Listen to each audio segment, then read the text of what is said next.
guys, kita ketemu lagi di Advokat Online menjawab para ahli hukum ya, atau para pakar-pakar hukum.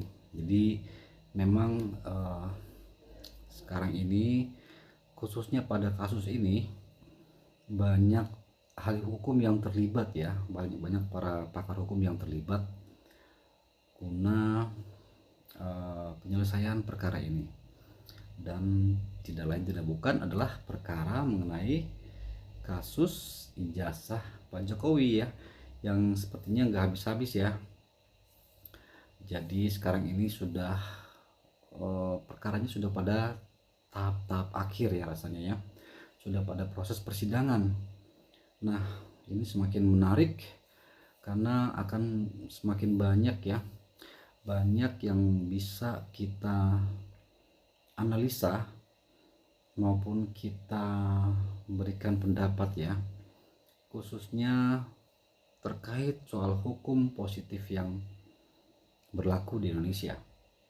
Jadi video ini memang dibuat khusus untuk edukasi ya, edukasi menganalisa pendapat-pendapat hukum maupun teori-teori hukum yang dikemukakan oleh para ahli, para pakar, khususnya para pengacara Roy Suryo ya.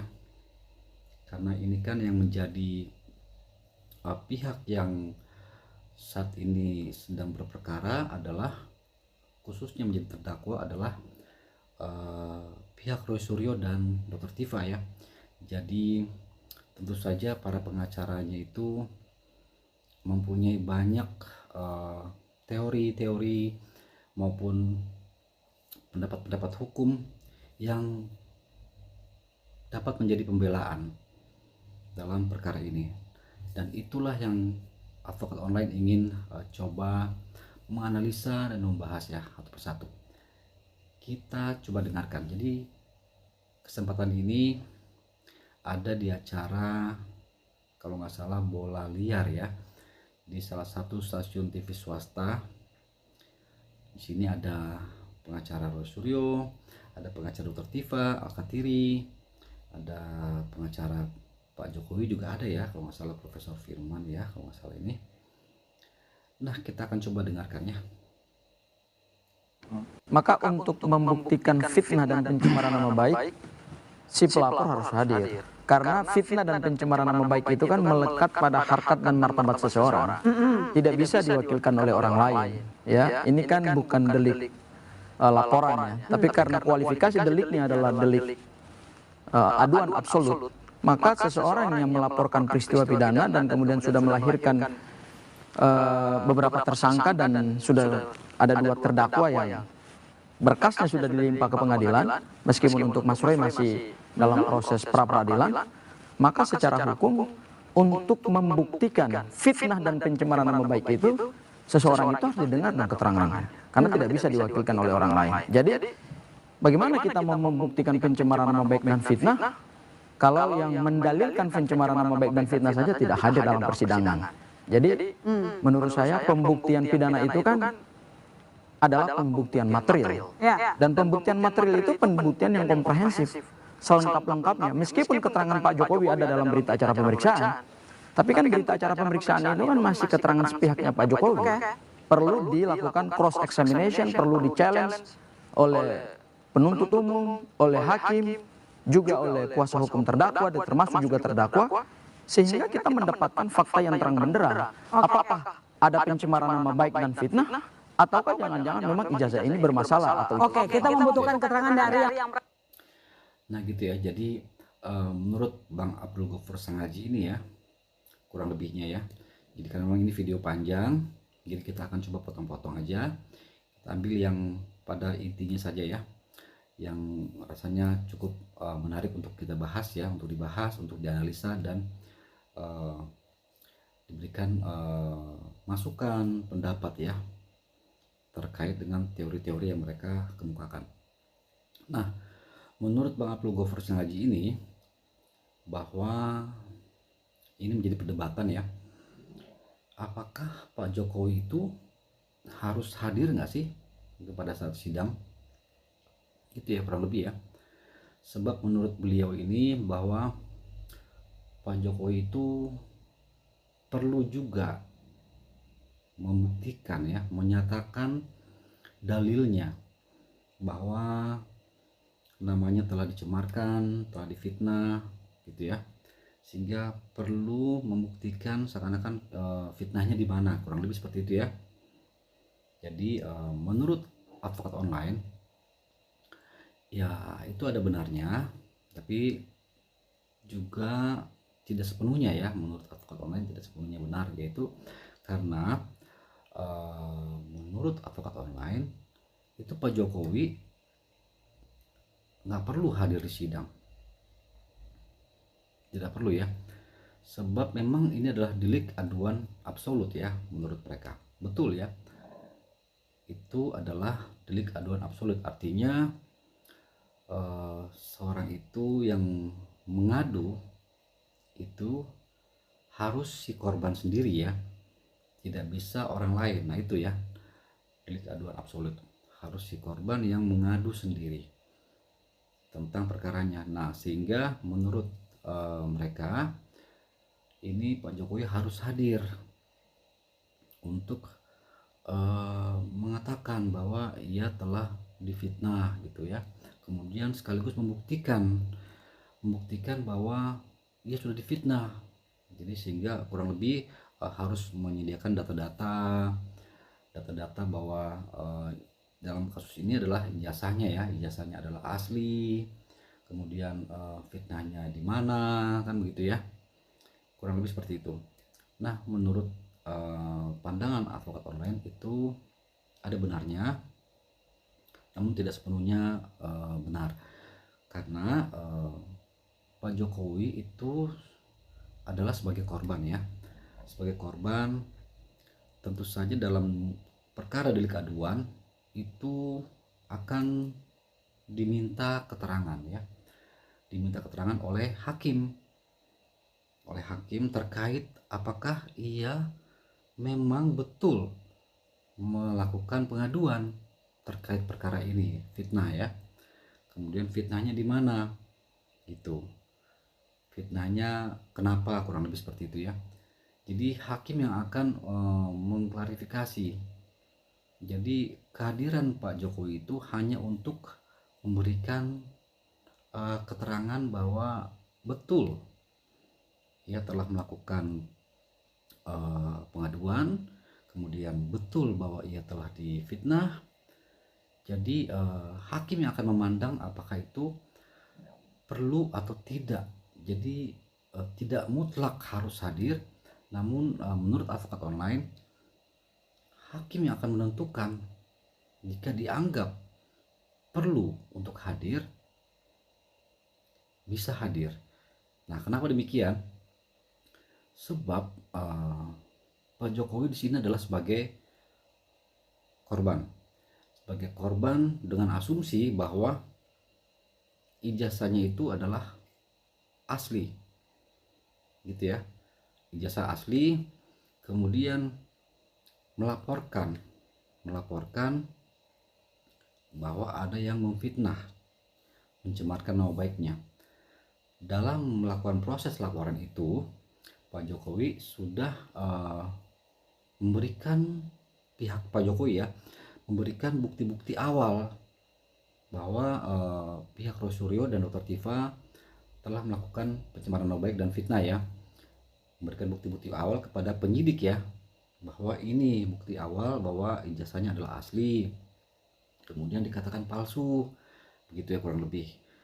Nah sehingga perkara itu oleh para penyidik maupun penuntut umum itu bisa dinyatakan terbukti, ada bukti permulaan gitu ya, bukti permulaan yang cukup ya, sehingga perkara ini bisa dilanjutkan ke tahap penyidikan untuk mencari pelakunya, bahkan bisa sampai ke P21 atau dinyatakan lengkap. Artinya bahwa dengan bukti-bukti awal, bukti-bukti permulaan itu, mereka sudah dapat menemukan bahwa ijazah ini asli, kemudian dituduh palsu Itu kurang lebih seperti itu ya. Sehingga Pak Jokowi hanya mempunyai berasumsi bahwa ijazahnya adalah asli. Kemudian yang menuduh palsu itu yang harus membuktikan di pengadilan gitu, di mana palsunya gitu ya. Jadi kemungkinan Pak Jokowi itu akan bisa hadir, dan menurut advokat online bisa juga tidak. Namun kalau menurut keterangan ini kan yang sudah kita dengarkan itu, Pak Jokowi ini memang mau hadir karena menurut Pak Jokowi adalah wadah ini adalah yang paling tepat, yaitu wadah peradilan ya, yang paling tepat di saat beliau ini ingin mengemukakan kurang lebih dalam tanda kutip ya keluhannya ya keluhannya bahwa nama baiknya telah tercemarkan, bahwa ijazahnya adalah asli. Jadi Pak Jokowi ingin memberikan kebenaran material ya. Nah, jadi kemungkinan besar Pak Jokowi akan hadir. Namun apabila ada yang mengatakan bahwa harus hadir, ini karena tidak hadir maka perkaranya akan gugur gitu ya. Kalau menurut pendapat advokat online itu tidak demikian ya, sebab perkara Pak Jokowi sudah diwakili oleh jaksa penuntut umum, dalam hal ini adalah negara ya gitu ya. Jadi Pak Jokowi hanya sebagai korban, kemudian melaporkan, perkaranya sudah dinyatakan lengkap oleh jaksa. Jaksa akan membuktikan mengenai unsur-unsur pidana yang dilakukan oleh Roy Suryo dan Dr. Tifa ya, khususnya pencemaran nama baik dan fitnah gitu ya.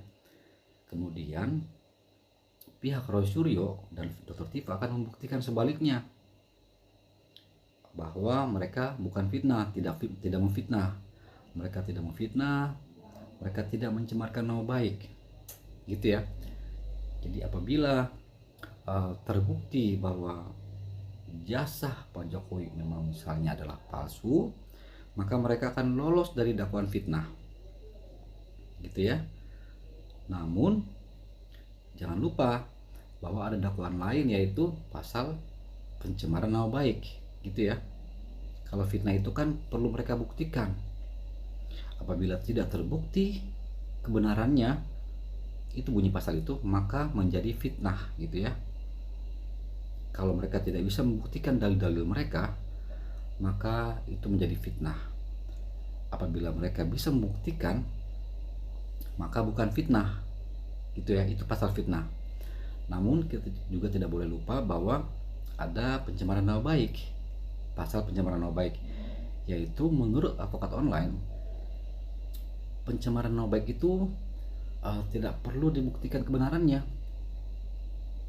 hanya fitnah yang perlu dibuktikan kebenarannya gitu. Kalau pencemaran nama baik itu misalnya ya, seseorang itu berhutang pada orang lain, kemudian yang mempunyai hutang itu, yang berpiutang itu kemudian memviralkan di media sosial mengenai orang itu yang berhutang kepadanya dengan menjelek-jelekan, mengata-ngatai, kemudian mempermalukan dalam tanda kutip ya.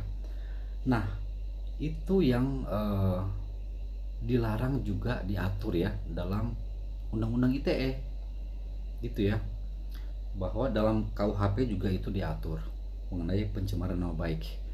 Jadi ancaman hukuman juga berbeda, yang satu lebih berat, fitnah lebih berat, kemudian pencemaran nama baik itu lebih ringan. Artinya berbeda nih, ada yang fitnah, ada yang bukan fitnah. Jadi gitu ya, meskipun itu suatu kebenaran sekalipun, misalnya orang yang tadi berhutang, misalnya betul ia berhutang, tapi ia dipermalukan di depan umum, sehingga nama baiknya jadi tercemar, kurang lebih seperti itu ya. Namanya jadi jelek lah, dikenal orang jadi jelek gitu ya. Nah, itu pun dilindungi hak-haknya oleh undang-undang. Jadi kurang lebih seperti itu ya menurut pendapat advokat online. Jadi meskipun fitnah mereka bisa buktikan sekalipun, menurut advokat online masih bisa dijerat dengan pasal pencemaran nama baik biasa yang tidak perlu dibuktikan kebenarannya, gitu ya. Lalu kembali lagi ya, apakah Pak Jokowi akan hadir? Bisa hadir, bisa juga tidak ya, gitu kalau menurut advokat online. Kita lanjut ya. Merasa difitnah. Memang Pak Jokowi itu benar-benar konsekuen laporannya dan haruslah tidak, tidak seperti Bang Sangadi katakan tadi, karena ini delik aduan absolut. Jadi Delik aduan absolut. ya, kalau dia merasa menghina, masa orang lain mewakili. Oh, ini harus dari dirinya sendiri yang menyampaikan di dalam persidangan itu. Tapi kemarin waktu di salah satu TV, salah satu lawyernya mengatakan ada kemungkinan menggunakan Zoom. Nah, itu kan protes. Kenapa? Kenapa? Apa bedanya? Kan sama-sama dengan keterangan si penggugat. Tapi kan sudah tidak ada korelasinya lagi pakai Zoom, itu kan waktu COVID dulu. Oke. Ya kan? Memang Zoom ini diperbolehkan jika memang ada alasan. Contohnya, Jadi gitu ya, ini Pak Katiri adalah pengacara Dr. Tifa ya. Beliau ini mengatakan bahwa beliau akan keberatan ya jika ternyata Pak Jokowi hadir kemudian menggunakan Zoom meeting ya. Jadi menggunakan Zoom saja mereka keberatan gitu. Nah, ya kalau menurut advokat online, ya itu pun kalau Pak Jokowi harus hadir ya. Jadi kalau pakai Zoom juga boleh gitu, menggunakan Zoom juga boleh, karena itu kan yang penting adalah dilihat keterangannya apakah betul Pak Jokowi yang melaporkan gitu ya. Jadi kalau menurut mereka ini, mereka juga nggak mau pakai Zoom, harus hadir ya, harus hadir di tempat, harus hadir fisiknya ya. Rasanya itu tidak substansif ya. Karena apabila sudah hadir melalui Zoom pun, itu pun jika Pak Jokowi berkenan hadir dan harus hadir, maka ya menurut advokat online ya sudah bersyukur ya bisa menggunakan Zoom sekalipun ya. Namun mereka harus hadir ya. Jadi seakan-akan mempunyai apa ya? Mempunyai intensional atau niat ya yang lain ya, entah itu apa, namun yaitu mereka menginginkan agar Pak Jokowi itu hadir langsung, seakan-akan supaya mereka bisa bertanya langsung ya, dan sepertinya banyak pertanyaan yang akan mereka sampaikan ke Pak Jokowi ya. Nah menurut advokat online itu adalah rasanya juga pertanyaan yang banyak itu yang mereka akan ajukan itu rasanya juga akan dibatasi oleh hakim ya, sebab Pak Jokowi sekali lagi adalah pihak korban di sini ya, bukan pihak terdakwa yang akan diinterogasi layaknya seperti seorang pelaku atau terdakwa gitu yang diadili ya.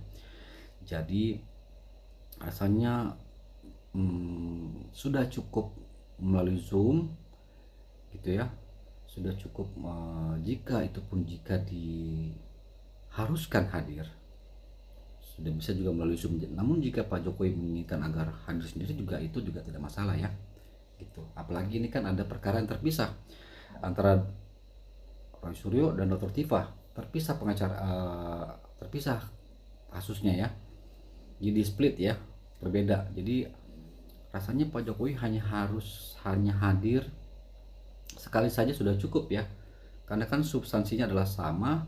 Jadi menurut advokat online, Pak Jokowi tidak perlu hadir pada saat perkara Dr. Tifa, kemudian hadir lagi pada saat perkara Roy Suryo dengan memberikan keterangan yang sama dan berulang-ulang.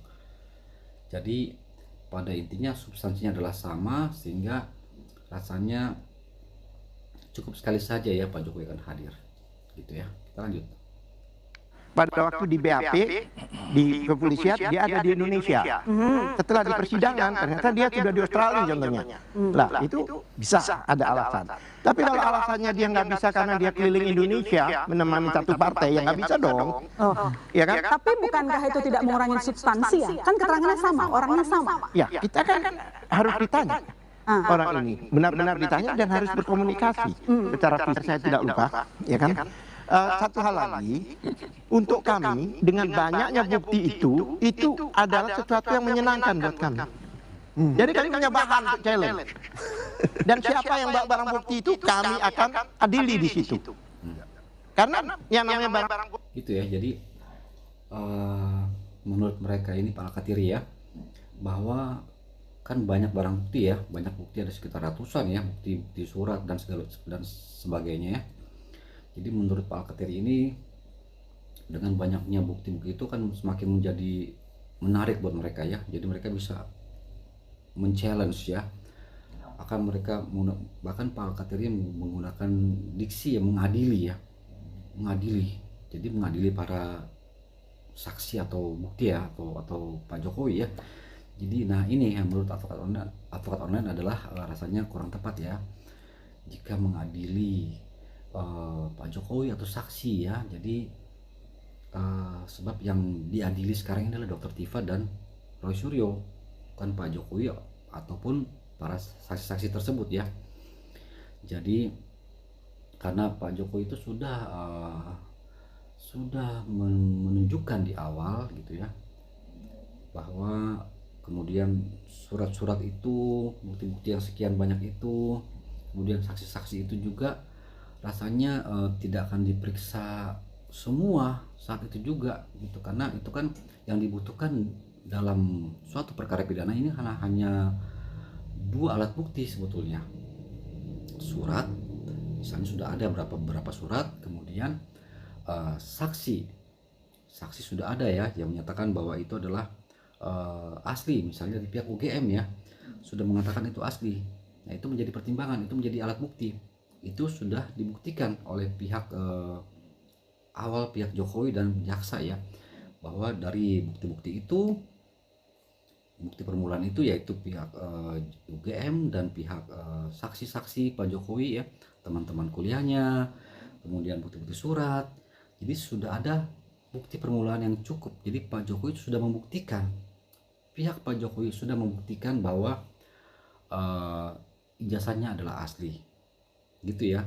Jadi sehingga menurut Pak Alkatiri ini, begitu banyak bukti-bukti itu akan di-challenge, akan diperiksa oleh mereka, akan diadili.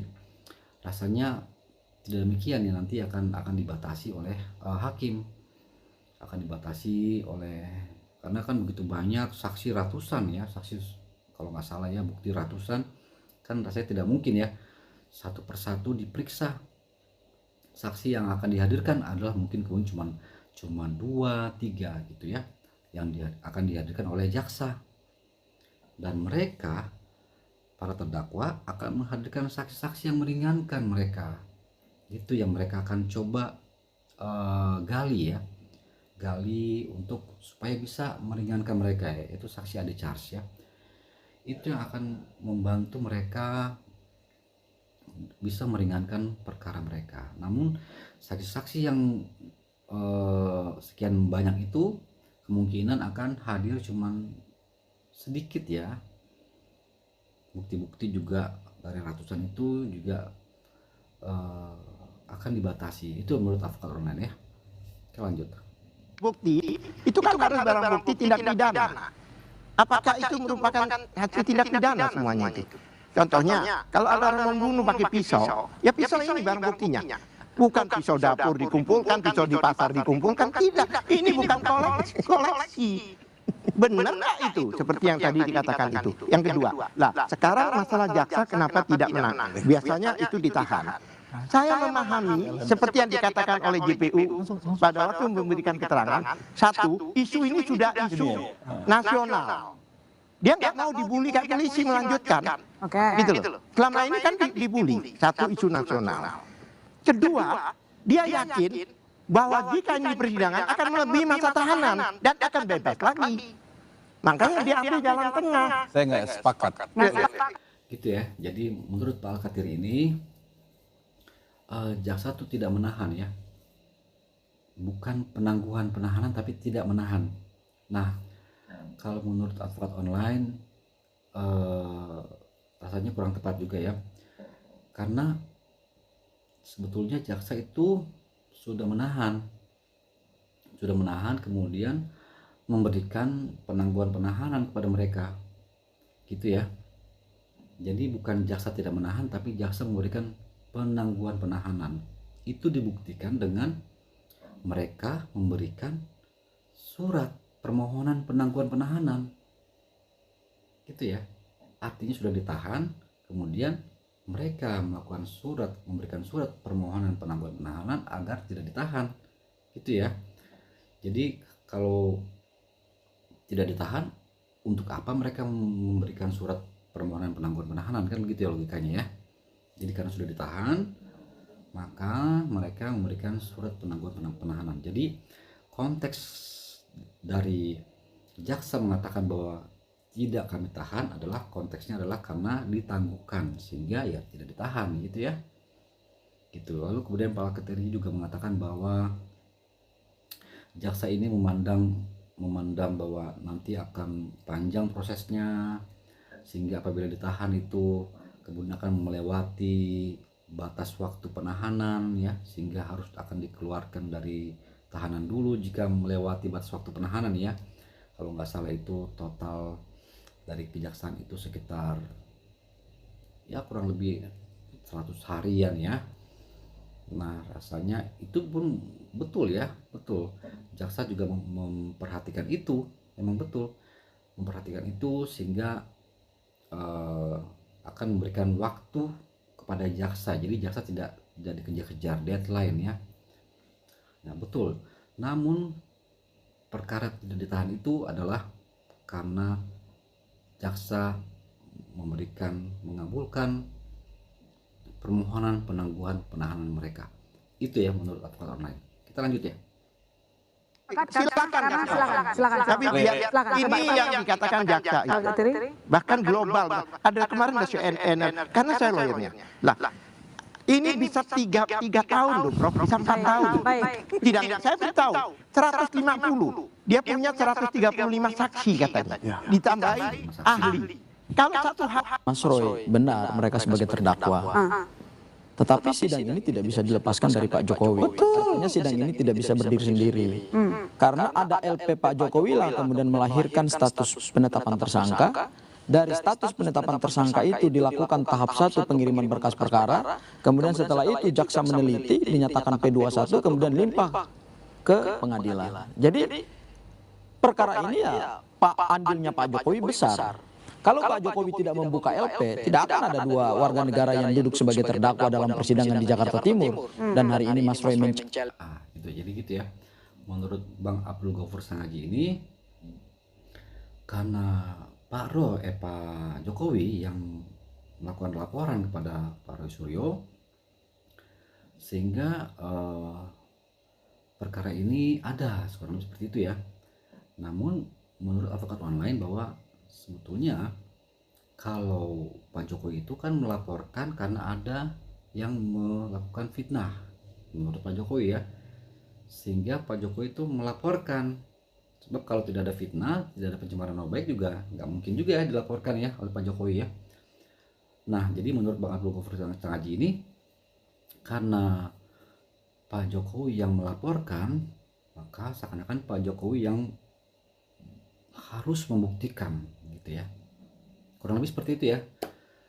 Nah menurut advokat online itu juga rasanya kurang tepat ya, sebab tidak akan ada laporan karena kalau jika tidak ada tuduhan atau fitnah itu ya, gitu ya. Kita lanjut.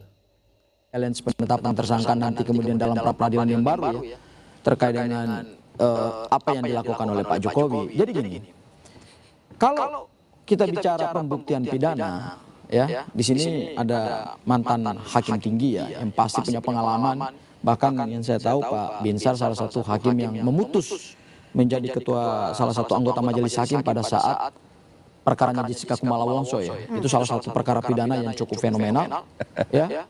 Artinya beban pembuktian itu kan sebenarnya sudah diambil alih jaksa. Dan beban pembuktian diambil alih jaksa itu kan berdasarkan apa yang didalilkan oleh Pak Jokowi, bukan yang berdasarkan didalilkan oleh Bu Tifa atau didalilkan oleh Mas Roy. Jangan mengubah arah penegakan hukum. Karena gitu ya. Jadi menurut Bang Abdul Ghaffur Sangaji ini, beban pembuktian itu ada pada Pak Jokowi gitu ya, karena Pak Jokowi yang melakukan laporan dan jaksa itu harus mewakili Pak Jokowi yang membuktikan itu. Jadi menurut advokat online itu jadi sama-sama membuktikan ya. Pak Jokowi sudah membuktikan di awal, jaksa juga hanya melengkapi, kemudian membuktikan unsur-unsur pidananya gitu, bahwa unsur pidana fitnah jaksa akan membuktikan dengan alasan jaksa akan memberikan bukti-bukti seperti ini A B C D misalnya ya, bukti-buktinya bahwa si terdakwa telah melakukan fitnah karena ini ijazahnya misalnya asli, ini begini begitu ya.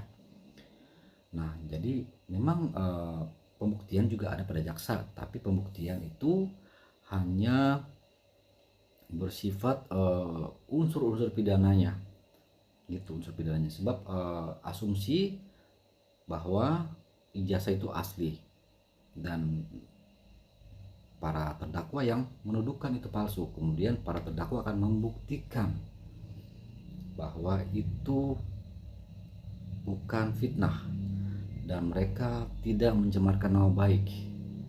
Mereka membuktikan itu dengan menghadirkan saksi-saksi, menghadirkan dokumen-dokumen yang mendukung pernyataan mereka bahwa itu palsu. Itu ya. Jadi pembuktian akan diadu juga di sini. Kita lanjut. Beban pembuktian itu ada pada jaksa penuntut umum, maka jaksa harus membuktikan dakwaannya. Dan kalau kita lihat dakwaan pasal 310 311 yang sekarang berubah menjadi pasal 433 434 KUHP yang baru, di situ unsur delik utamanya kan adalah menuduhkan sesuatu hal, menyerang kehormatan orang lain dengan menuduhkan sesuatu hal. Yang dituduh oleh mereka ini sebenarnya bukan harkat dan martabat langsungnya Pak Jokowi misalnya, bukan Pak Jokowi yang memalsukan ijazah, tetapi yang dituduhkan tentang sesuatu hal itu adalah objek ijazah yang mereka kaji itu adalah ijazah palsu. Nah, kepalsuan ini kan harus dibongkar. Ya, kepalsuan ini harus dibongkar dengan apa? Dengan kita memeriksa alat bukti. Nah, sekarang saya mau bicara soal yang tadi disampaikan oleh Pak Al-Katiri ya. Di dalam kami sidang pra peradilan, mungkin Pak Al-Katiri juga belum confirm terkait dengan barang bukti apa saja yang didapatkan, karena pada saat kami sidang pembuktian Sebentar. Saya sampai detik ini tidak pernah melihat UGM itu menunjukkan ijazah walaupun fotokopinya. Hanya menyatakan aja. Narasi itu untuk padahal ini pembuktian mata bukan pembuktian telinga. Ya kan satu. Ya. Kedua lagi yang saya katakan, saya menangani kasus yang berhubungan dengan Jokowi itu 2 kali. Yang dulu ada satu perempuan yang mengatakan penggal Jokowi. Bayangkan, bukan ijazah loh, penggal Jokowi. Apa yang terjadi? Prof, bebas murni. Bebas murni. Oke, masih ada peluang bebas. Masih, dan untuk kedua, baik Dr. Tifa maupun Rasulullah, lebih serius daripada ijazah. Kebetulan tim kami yang pegang bebas murni. Bahkan kami mau melaporkan, yang melaporkan sudah keduluan ditangkap polisi. Saya nggak sebut nama orang itu. Ya kan? Satu. Kedua, yang namanya itu bukan cuma barang bukti, bukan cuma saksi. Anggap 2 alat bukti masuk, tapi unsur deliknya kena apa enggak? Jadi ini unsur deliknya ya, saya unsur deliknya 310 yang dengan 433 dan sebagainya itu memang ada pencemaran nama baik. Tapi ayat 3 yang mengatakan jika demi kepentingan umum tidak dapat dipidana. Yes. Lah ini sebentar, saya belum selesai. Nah, gitu ya. Jadi menurut Pak Al-Katiri ini bahwa seandainya pun bisa dibuktikan bahwa ada pencemaran nama baiknya sekalipun ya, ada fitnahnya sekalipun, namun menurut undang-undang ya, menurut KUHP maupun menurut undang-undang ITE memang situ ada ayat 3 ya yang menyatakan bahwa jika untuk kepentingan umum maka orang itu tidak dapat dipidana, gitu ya. Nah, jadi kurang lebih ini yang akan menjadi, menurut advokat online adalah akan menjadi fokus utama dalam pembelaan. Ini yang bisa meloloskan Roy Suryo dan Dr. Tifa dari dakwaan. Jika hakim, menurut KUHP ini hakim yang beranggapan ya, hakim beranggapan bahwa ini perlu dibuktikan bahwa ini adalah untuk kepentingan umum, gitu ya. Dan menurut Undang-Undang ITE juga demikian ya, apabila untuk kepentingan umum atau pembelaan diri, gitu ya, ini tidak dapat dipidana. Nah, ini yang menjadi fokus pembelaan. Jadi apakah ijazah itu adalah dalam arti apakah perbuatan pencemaran nama baik itu, perbuatan fitnah itu adalah untuk kepentingan umum, gitu ya. Jadi memang ijazahnya itu adalah ijazah milik publik ya, milik umum ya. Itu sudah ditentukan oleh KIP ya, Komisi Informasi Publik ya, bahwa ijazah Pak Jokowi adalah ijazah milik publik. Namun menurut advokat online gitu ya, perlu juga dibuktikan apakah perbuatan pencemaran nama baik itu, perbuatan yang dilakukan oleh Roy Suryo dan Dr. Tifa itu memenuhi kriteria sebagai perbuatan untuk kepentingan umum, gitu ya.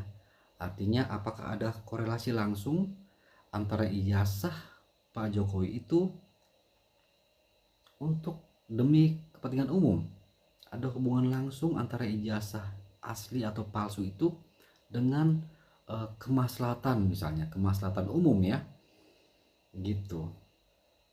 Itu perlu dilihat. Nah, itu perlu didalami lagi oleh para hakim dan para penasihat hukum dan para jaksa ya. Jadi kurang lebih itu yang akan menjadi fokus pembelaan utama yang bisa meloloskan mereka, gitu ya. Kita lanjut. Dan kepentingannya Lihat surat dakwaan jaksa, apakah di bawah pasal 3-nya? Tidak. bagaimana? Apakah ayat 3-nya duluan? Ayat ini. Enggak, di dalam surat dakwaan jaksa itu dilihat dulu. Itu kan 310 dan 433 itu kan ada. Dan ayatnya nggak perlu dibicarakan, sudah ayatnya 3 itu ada. Yaitu demi kepentingan umum. Sekarang saya tanya pada Prof, apa sih kepentingan pribadi mereka? Nggak ada, Prof. Itu yang diuji itu ijazah publik, Prof. Yang ijazah publik Gitu ya. Nah, jadi kurang lebih seperti itu pembahasan kali ini ya. Pada kesempatan ini memang advokat online ingin menganalisa ya mengenai pendapat-pendapat mereka ya, dan yang poin-poin yang penting apakah yang perlu kita cermati ya, karena ini memang menarik sekali pembahasan ini, khususnya perkara ini ya, karena sudah tahap-tahap akhir ya, sehingga ini akan menyita perhatian banyak pihak ya, khususnya juga para mahasiswa fakultas hukum ya, yang ingin mempelajari lebih dalam ya, khususnya terhadap perkara pencemaran nama baik ya. Nah, rasanya cukup sekian dulu dari advokat online pada kesempatan kali ini. Semoga bisa memberikan pemahaman yang lebih komprehensif bagi semua pihak ya, khususnya para pecinta perkara-perkara hukum